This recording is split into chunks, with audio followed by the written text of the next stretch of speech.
சரி, ஏன் இப்படி பேசினாருன்ட்டு நீங்கள் நினைக்கிறீங்க? இதோட லாஜிக் என்ன? இதுக்கு ஒரு லாஜிக் இருக்கணும்ல. நீங்கள் போகிறீங்க, பாண்டிச்சேரி சிஎம்ஐ பாராட்டுறோன்ற கான்ஷியஸோடு அவர் இதை செஞ்சுருக்காரு.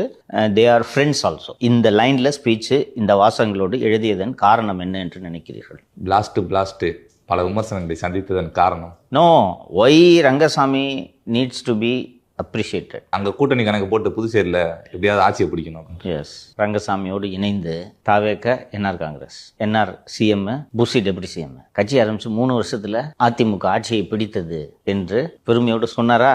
அந்த ஆட்சி 4 மாசத்துலேயே கவுந்துச்சுன்றதை ஏன் சொல்லலை? என்ன சார் சொல்றீங்க? அதான் பாண்டிச்சேரி. நேற்று தைல பொறுத்து கதையெல்லாம் சொன்னேன் நான். அதான் பாண்டிச்சேரி. சரியா? வசதியான கதை எடுத்துக்கிறது. எம்ஜிஆருக்கும் கடைசி வரைக்கும் கை வரலையா பாண்டிச்சேரி? இதை இன்னைக்கு இன்னொன்று புது கட்சி லஜக் தொடங்கப்பட்டுச்சு சார். தொடங்கப்பட்டுச்சு. ஒரு புதிய புரட்சி பூபாலம் புதுவையில் கேட்கிறது. ரைமிங் வருதா? லஜக். ஸோ அவ்வளவு எளிதாக கை வராது. சரிங்களா? இன்னொன்று, சரிப்பா இந்த ஐடியா நல்ல ஐடியான்னு ஒரு வாதத்துக்கு வச்சுக்கலாம். என்ஆர் வந்துடுவாரா?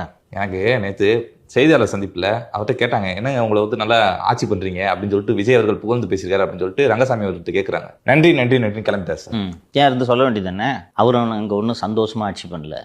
எதையுமே கொடுக்க மாட்டாங்க. இங்கே நம்ம சொல்கிறத கவர்னர் கேட்கணும், சட்டம். அங்கே கவர்னர் சொல்கிறதான் நீ கேட்கணும். சரியா? இதற்கு முன்பு காங்கிரஸ் கட்சியை சேர்ந்த நாராயணசாமி அவர்கள் முதலமைச்சராக இருந்தபோது கவர்னர் மாளிகை வாசலில் போய் ரோட்டில் உட்காந்துறியா?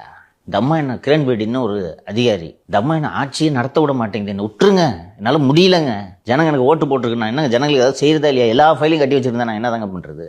அந்த அம்மா பைக் எடுத்துட்டு நைட் ரவுண்ட்ஸ் போவாங்க. பைக்கில் பல பைத்தியங்களை உருவாக்கி இருக்குது பிஜேபி. அப்புறம் தூக்கி குப்பை மாதிரி போட்டாங்க.